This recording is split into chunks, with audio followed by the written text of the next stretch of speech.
Welcome to this explainer. We are jumping right in today, because right now, in mid-2026, we are watching an absolutely historic clash unfold. On one side, you have ancient 2,000-year-old ethics, and on the other, a trillion-dollar technological juggernaut. It's getting to the point where our very definition of what it actually means to be human is being challenged by our own creations. So you might be wondering, what happens when the oldest continuous institution on Earth decides it has to step in and try to tame the fastest revolution in human history? To understand why Pope Leo XIV just dropped this landmark ethical intervention on artificial intelligence, we really have to look at the unprecedented chaos of the current landscape. Section 1. The 2026 AI Power Shift. Okay, we have officially entered the industrial phase of artificial intelligence, and honestly, the scale of this systemic realignment is just staggering. AI is no longer this fun little experiment, it's the defining growth engine of the entire global economy. As Axios CEO Jim Vandehei pointed out, AI is going to upend work and life more profoundly than electricity, and the crazy part? It's happening within months, not years. Time is literally compressing as we watch AI transition into this massive, multi-layered infrastructure. And the cultural mood is shifting just as violently. I saw an online observer note that they are, quote, starting to mourn all the people who died before the singularity. Which, wow, it's awe-inspiring for sure, but it's also deeply intimidating. Between AI doctors currently piloting prescription refills in Utah and massive CRISPR gene-editing breakthroughs in human embryos, our traditional limitations are just dissolving right in front of us. Section 2. A new Rerum Novarum.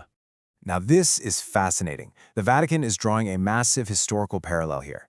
If we look back to 1891, Pope Leo XIII released an encyclical called Rerum Novarum that took aim at the brutal realities and labor exploitation of the Industrial Revolution. Fast forward to today, and Pope Leo XIV 2026 encyclical Magnifica Humanitas is stepping up to do the exact same thing, but for the moral crisis of the AI age. This whole encyclical rests on 5 core pillars: human dignity, meaningful work, objective truth, environmental sustainability, and, of course, the terrifying new frontier of warfare and autonomous weapons. And hey, if you think the tech world is just brushing this off, think again.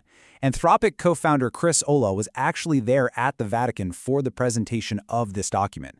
The industry's top architects know that these ethical pillars might be the only guardrails we have left.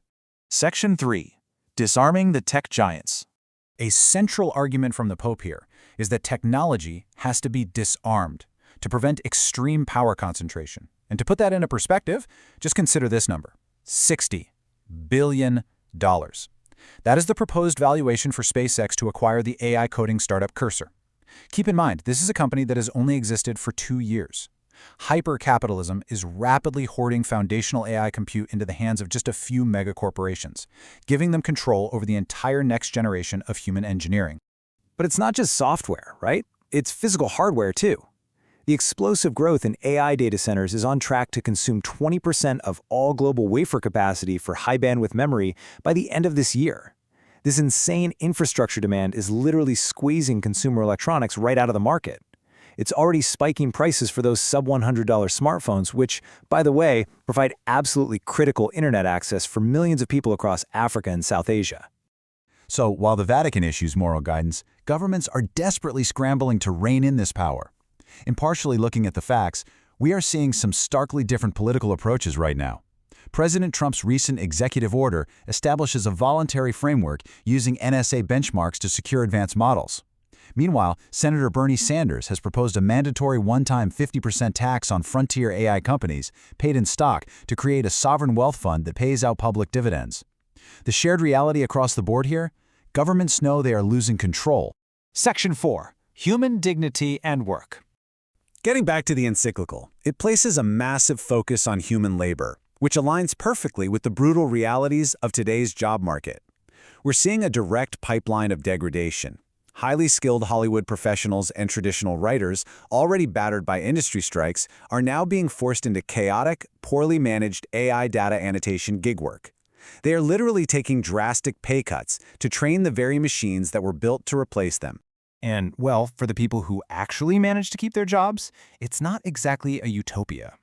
A recent Berkeley Hall study found that while AI tools absolutely do increase productivity, they are creating an utterly unsustainable cognitive load.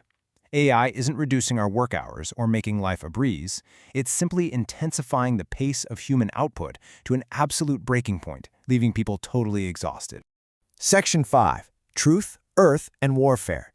The encyclical also forces us to confront how AI interacts with objective reality. Over the last 4 years, we've constantly battled persona instability and what researchers call LLM psychosis. Yet, despite those glaring alignment issues, we're sprinting forward anyway. By May of 2026, Anthropic's Claude Mythos model found over 10,000 critical vulnerabilities in systemically important software, and today, autonomous AI workflows are reducing repetitive enterprise tasks by up to 65%. We are blindly trusting agentic software to act on our behalf. And that real-world action extends straight into physical robotics. Take Sony's Project Ace, for example. It's an autonomous robot using a 9,000 RPM spin-tracking perception system to physically defeat professional human table tennis experts, all under official rules. When you combine this level of relentless physical superiority with autonomous AI decision-making, well, suddenly the Pope's warnings about the future of automated, unstoppable warfare feel terrifyingly urgent. Section 6. The future of Humanitas. So how do we navigate an irreversible transition? Because the reality of 2026 is already here. Edge AI chips are running locally on our everyday devices, completely cloud-free. Physical capital assets, like cars and warehouse robots, are basically just upgradable software endpoints now. Global compute is no longer just a tech sector product. It's become the foundational infrastructure of human society. It's the permanent scaffolding of our potential. Which leaves us with the ultimate question raised by Magnifica Humanitas.